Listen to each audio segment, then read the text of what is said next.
Hi everyone! So today's lesson is about putting the darks in your painting. Now this painting does look different from the last video. I did work on it a little bit further. You might be able to notice that I put in a lot more yellow ochre and burnt sienna. I did that because of the complementary color combination here that I've got. I've got a lot of blues, and it's really important to put in those complementary colors, those oranges, right here and here and here, so I can read how blue those blues really are. Don't underestimate how much your painting will change when you put one color in against another color. So I went ahead and did that. I also moved some pieces. This is a piece of kelp here, and I moved that. I moved a stick. Actually, I did a lot of moving, not just the bottle that I showed you. Just as a refresher, here is my original. Sorry about the glare. I took this at Botanical Beach, and for those of you that know how I work, I take reams and reams and reams of photographs and try to use my camera. The resolution is better, so when I enlarge it on my iPad, it's a nice crisp image. I tend not to edit on a computer. I tend to basically crop and edit in my painting here. Now, I've got on my palette good old burnt sienna and ultramarine blue. Now you can also use burnt umber. That gets a really, really nice dark, almost black, basically black. You mix that with white and you get another gray. I'll repeat that. Burnt umber, which I don't have on here. It's like a chocolate brown.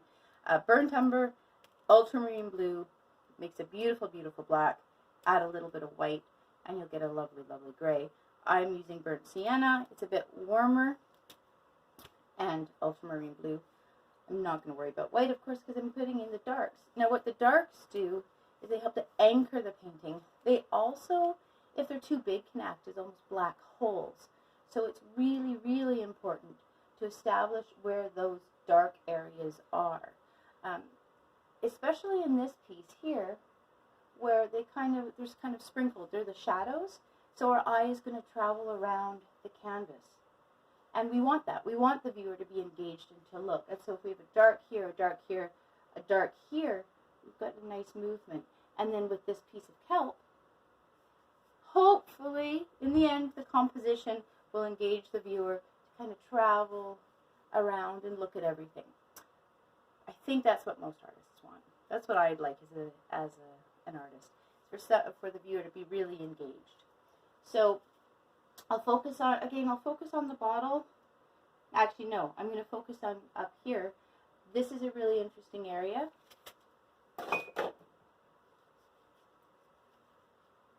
I'm showing you this area because shadows aren't all as they seem.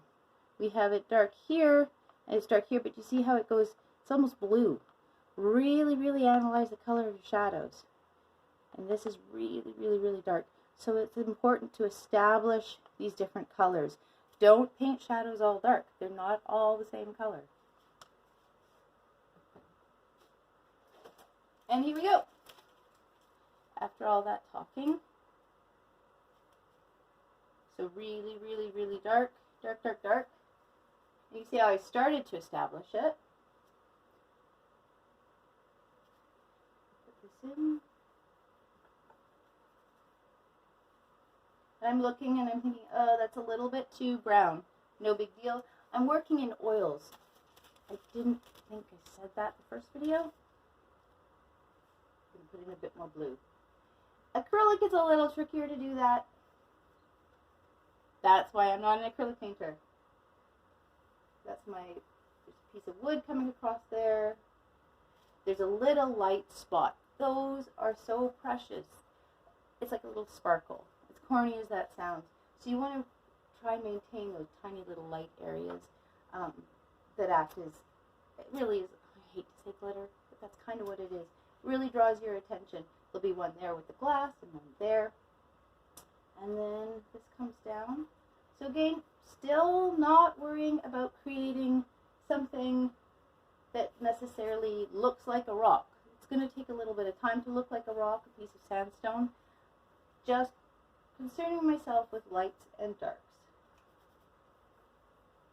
And this is still wet from last night, so it's really easy to work. Again, another reason why I think everyone should go back to oils. But if you're an acrylic painter, don't turn me off. Keep watching. There we go. And you see how, to end the lesson today, I'm always using that negative space to create the positive space. The contrast here. This area here helps to increase the contrast here. There's a bit of dark here. Put that in. Then I come down here and look at the dark here. This is a bit darker.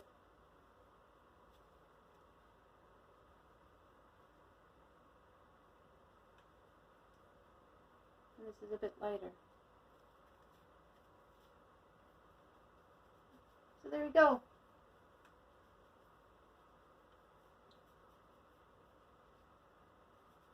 Just that little bit. This is starting to take shape. So the next video, I will have progressed a little bit more. I'll be putting more darks in, and then we'll talk about something else. Thanks so much for watching. Don't forget to subscribe. I'm going to try and post every day until the painting's done. All right. Oh, and if you have any questions, write them in the comments, and I will try to address them, or other topics. I can draw as well. Thanks so much again. Bye-bye.